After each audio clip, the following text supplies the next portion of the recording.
pushing forward on a decriminalization, legalization emphasis on the hemp industry. Give thanks.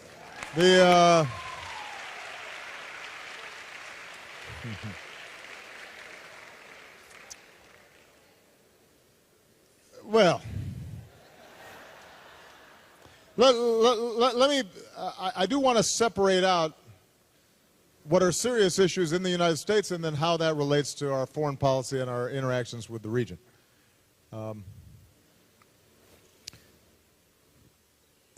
There is the issue of legalization of marijuana, and then there is the issue of decriminalizing or dealing with the incarceration and, in some cases, devastation of communities as a consequence of nonviolent drug offenses.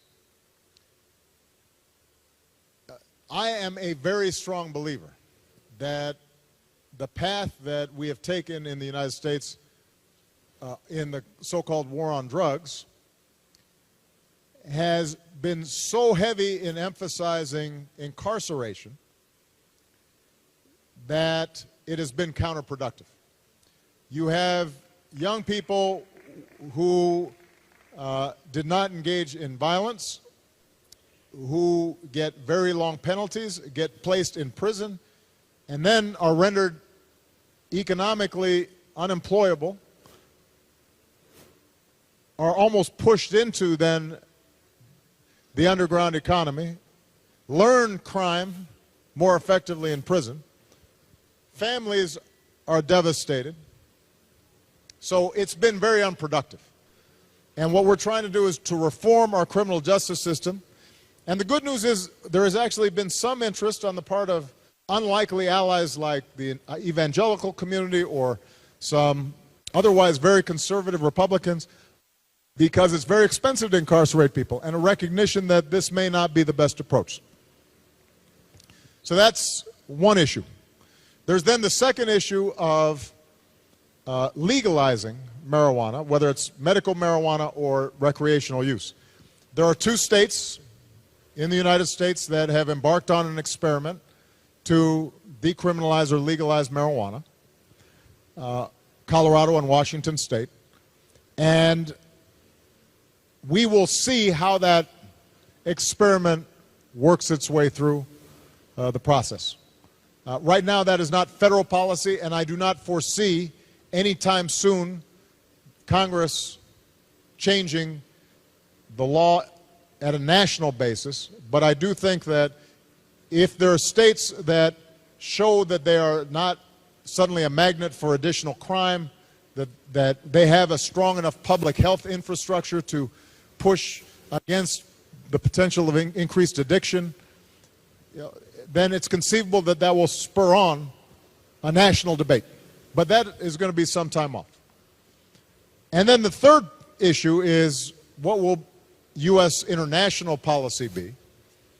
And we had some discussion with the CARICOM countries about this. I know on paper a lot of folks think, you know what, if we just legalize marijuana, then it'll reduce the money flowing into the transnational drug trade. There are more revenues and jobs created. I have to tell you that it's not a silver bullet. Because, first of all, if you are legalizing marijuana, then how do you deal with other drugs? And where do you draw the line? Second of all, as is true in the global economy generally, if you have a bunch of small, medium-sized marijuana businesses scattered across the Caribbean, and this is suddenly legal, if you think that big multinational companies are not going to suddenly come in and market and try to control and profit from the trade, that's, I think, a very real scenario. And so I think we have to have a conversation about this, but our current policy continues to be that in the United States we need to decrease demand, We need to focus on a public health approach to decreasing demand. We have to stop the flow of guns and cash into the Caribbean and Central America and Latin America. And at the same time, I think the Caribbean, Latin America, Central America have to cooperate with us to try to shrink the power of the transnational drug organizations that are vicious and hugely destructive. And if we combine a public health perspective, a focus on not simply throwing every low-level person with possession into prison, but trying to get them treatment. We combine that with economic development and alternative opportunities for youth. Then I think we can strike the right balance. It may not, comport with completely with your vision for the future, but I think that we could certainly have a smarter approach to it than we currently do. Got time for one more question? One more question.